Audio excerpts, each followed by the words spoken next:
A decisão do Gilmar Mendes, ela foi criticada de forma dura por vários parlamentares ontem em sessões do Congresso, estou falando especificamente da Câmara e do Senado Federal.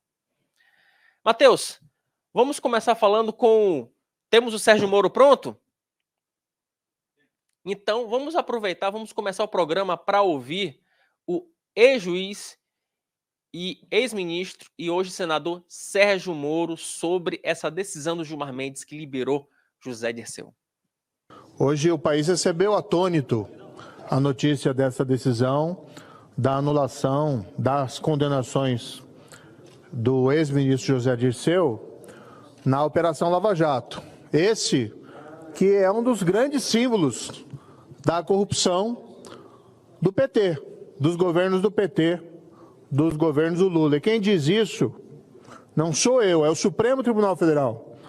No caso do Mensalão, na Ação Penal 470, e eu retomo aqui dados da sentença que proferi, senador Girão, na época, que em um contrato da Petrobras com a Engevix, sendo que cerca de 15 milhões direcionados em benefício do ministro José Dirceu. Quem diz isso não sou eu, não fui eu na sentença, porque a sentença, isso que se omite em todas essas anulações de condenações Lava Jato, todas essas sentenças confirmadas em segunda instância pelo Tribunal Regional Federal da 4ª Região. Essa, em particular, confirmada a condenação por corrupção no Superior Tribunal de Justiça. E, de repente, se cria uma fantasia, uma narrativa que não tem base fática nenhuma, de que teria havido alguma espécie de perseguição, de conluio. As provas, nesse caso, não se baseavam apenas na palavra de um colaborador, havia prova documental, havia um registro documental dos valores indo do contrato da Petrobras para pagamentos em benefícios do ex-ministro. Tanto era assim que eu me lembro muito bem, presidi a audiência, o ex-ministro não teve condições de negar que aquele dinheiro o tinha beneficiado. Mas para buscar evitar a condenação e criar um álibi, ele afirmou que era um empréstimo. Ele havia recebido empréstimo do intermediador de propina, de suborno, no caso da Petrobras. Claro que era um álibi que não sustentava. Primeiro porque não tinha contrato, não tinha dinheiro voltando, era só dinheiro indo para ele. Onde nós vamos chegar com essas anulações por decisões monocráticas? Aqui, diga-se, contrariamente ao parecer do Procurador-Geral da República. Até hoje eu não vi nenhuma condenação da Operação Lava Jato ser reformada ou anulada com o argumento de que o condenado era inocente. Porque não ousam fazer isso, senador Cleitinho. Porque as provas são categóricas. Porque todos nós sabemos o que aconteceu. Não são palavras de colaboradores, há prova documental, há confissões de corruptores, há confissões de corrompidos. Outros países reconhecem esse trabalho. Recentemente ouvimos a notícia lá do Peru. Condenação do ex-presidente Alejandro Toledo por ter recebido subornos da Odebrecht. Se fosse no Brasil, essa condenação seria anulada. Não porque o Alejandro é inocente, mas porque a justiça hoje está sendo posta de lado, com reconhecimento de vícios processuais que são inexistentes. E a nossa grande indagação é onde que nós vamos chegar com isso. Onde vamos chegar com isso? Esse foi um questionamento uníssono de vários parlamentares. Outro que também se revoltou com essa decisão foi o deputado Marcel Van Hatten. Matheus, coloque aí, por gentileza. Como orienta o novo lá, deputado Marcel Van Hatten?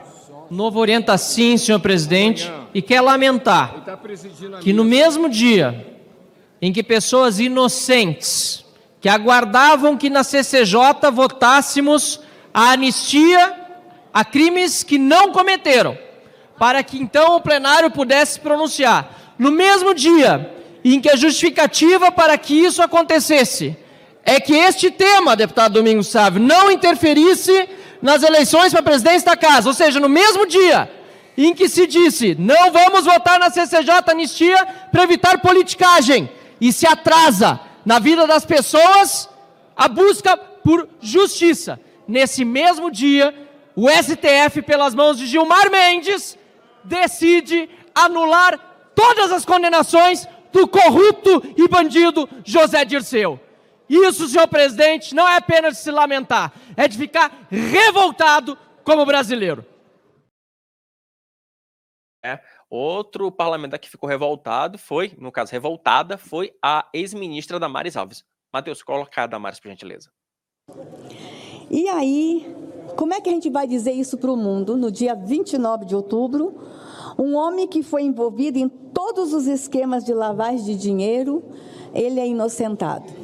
Então eu precisava subir na tribuna hoje para registrar a minha indignação, a minha tristeza e muito preocupada com as novas gerações. Que recado nós estamos dando para as novas gerações? O crime compensa a impunidade no Brasil? Que recado eu estou dando para as crianças do Brasil com a notícia que recebemos que José Dirceu está inocentado dos esquemas? Eu lamento muito, mas lamento também o fato que um blog aqui do DF noticiou hoje, o Radar DF, de que José Dirceu vem candidato a deputado federal pelo meu Distrito Federal. Eu só queria lembrar ao jornalista que escreveu a matéria que no Distrito Federal o nosso povo é um povo inteligente, um povo de bem, um povo trabalhador, e eu tenho certeza que o nosso Distrito Federal vai pensar muito sobre isso.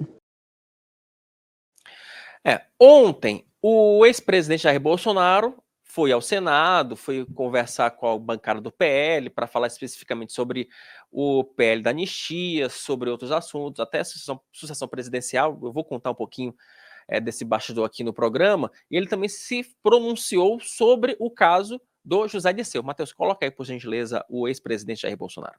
Hoje, fiquei sabendo aqui pela imprensa que o José Dirceu está livre de tudo, um mentor de tudo o que é de errado no Brasil, não só no tocante à corrupção, mas o José Dirceu, ele está elegível, ele pode ser candidato, ele pode ser deputado federal em 27. Então quem seria o vice do senhor? Meu vice? Que toque essa marinha aqui pra... Olha só, eu nem arranjei a namorada ainda, vocês querem que eu marque a data do casamento, tá? Então vamos esperar um pouquinho mais. Já querem amante, né? Amante? Olha, eu sou contra amante, tá? Já bem claro aí que estou muito bem com a dona Michele.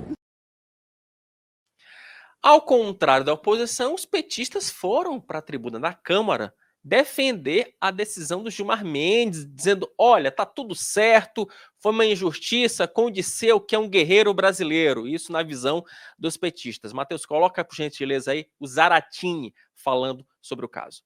Zé Dirceu lutou anos na justiça para reverter as condenações absurdas da Operação Lava Jato. Me dê mais um pouquinho. Ele lutou anos para reverter essas condenações, foi preso por diversas vezes, nunca fugiu do país, ao contrário dos bolsonaristas que estão lá na Argentina. Zé Dirceu lutou democraticamente e provou a sua inocência. Mais do que isso, ajudou a provar a farsa da Operação Lava Jato, que tanto mal fez ao país e ao povo brasileiro. Uma operação que levou à paralisação de vários projetos da Petrobras, que levou à destruição de grandes empresas da engenharia nacional. Tudo em busca de um projeto de poder do ex-juiz Sérgio Moro e dos seus comparsas. E é por isso que aqui a gente saúda essa decisão do Supremo. Muito obrigado, senhor presidente. Deixa eu cometer uma descrição, traz para cá, Matheus, porque eu quero ouvir o nosso Duda Teixeira, porque enquanto o Zaratini falava, o Duda dava aquela bocejada gostosa de sono. Traz o Duda para cá, eu vou... Ah, rapaz, olha a maldade, rapaz. Eu ia chamar o Duda, pedir para que a gente trocasse aqui o os nossos camaradinhas aqui, mas é isso mesmo, Rodolfo, né? Eu tô olhando aqui, né? Tô olhando de vocês, não é? Olha só, né? Fugindo do roteiro de forma maravilhosa. Mas deixa eu cometer aqui uma descrição, porque enquanto o Zaratini falava, o nosso Duda Teixeira estava lá em São Paulo, bocejando, não é? Tava lá pensando, nossa, gente, que sono, que tédio, não é? O nosso Duda... Aê, Opa! sim, o Duda tá aí. Aqui. Muito leve, maravilhoso. Duda que comentou esse assunto com muita propriedade ontem no Papo Antagonista. Ô Tá. Duda, eu vou aproveitar o bocejo para levantar a bola. Tá. Ouvi o Zaratini falar que tudo não passou de uma conspiração, dá sono, né, amigo? Mas eu tomei um susto uma hora, não sei se você percebeu, a hora que ele falou que o José Dirceu lutou democraticamente. Eu só pensei no José Dirceu lá treinando na guerrilha cubana, depois que ele vem aqui para o Brasil, né, faz uma cirurgia no rosto, ficou casado com uma mulher há um tempão sem revelar a identidade dele, né? Ô, Duda, foi a hora... Ô, Duda, foi a hora que teu sonho virou pesadelo, não é? Foi, nossa, foi sério isso? Mas, enfim, bom, interessante, o Moro toca ali naquele ponto que ele assumiu que recebeu um empréstimo da Engevix. Eu não conhecia essa história, mas é isso, o cara admitiu, né, que recebeu dinheiro. Foram 2 casos que o Dirceu foi condenado no Petrolão, que são citados ali naquela manifestação do Paulo Gonet. Um desses é o da Engevix. Ele também recebeu ali um dinheiro que era a história da Apollo Tubulares, que era uma outra empresa que também fazia negócios com a Petrobras. Então, o Dirceu tinha uma organização que meio que direcionava os contratos da Petrobras para essas empresas, e essas empresas depois remuneravam ele. E aí, isso não tem nada a ver com a história do Lula, né? O Lula, ele foi condenado ali pelo triplex do Guarujá, porque a empreiteira OAS também recebia dinheiro ali do governo e depois retribuía o Lula pessoalmente. Mas são coisas diferentes, são pessoas diferentes, são empresas diferentes, são casos diferentes. E aí, o Gilmar dizer que a decisão do Lula se estende ao Dirceu, não faz o menor sentido. Então, estende a qualquer pessoa. Isso é um perigo, né? Agora, ele pode anular qualquer caso no Brasil dizendo que se estende simplesmente porque o cara é corrupto ou porque o cara é petista. Não faz o menor sentido isso. Duda, antes de eu te liberar para trazer o nosso Rodolfo, que é o outro comentarista, eu quero colocar na tela um trechinho do deputado Marcon, ainda comentando a questão do Dirceu, mas ele comentou de um jeito tão irônico que eu queria a tua reação, Duda. Matheus, coloca por gentileza aí o parlamentar. O senhor presidente, correu nas redes sociais nos últimos dias, últimas semanas, um meme que dizia assim, abrem-se aspas, de uma menina indignada com: que show da Xuxa é esse? Fecham-se as aspas. Agora nós temos na tribuna da casa um deputado perguntando da mesma indignação, mas com a frase: que justiça é essa? Hoje no Brasil, Gilmar Mendes, o decano do STF, permitiu que o líder do Mensalão e do Petrolão, condenado em 3 instâncias, com robustas provas, por corrupção passiva, lavagem de dinheiro, organização criminosa, José Dirceu, fosse colocado como alguém propício, elegível a estar nessa casa para defender os interesses daqueles que ele colocou a mão no bolso e roubou por tantos anos neste país. Se não... Acho que, Duda, essa frase resume muito, né, esses 3 episódios, né? Você tem o Celso Amorim, Dirceu, PGR, tudo combinado. Que show da Xuxa é esse, meu amigo? Que show da Xuxa é esse? A gente podia pôr aqui todo dia no meio-dia em Brasília, né? Que show da Xuxa é esse? Mas agora, narrar um meme, né? Que nem explicar uma piada, né? Perde a graça, né? Eu queria ter visto esse meme aí, não vi, mas imagino mais ou menos o que seja. Eu conheço a menininha gritando, né? Que show da Xuxa é esse? Mas enfim.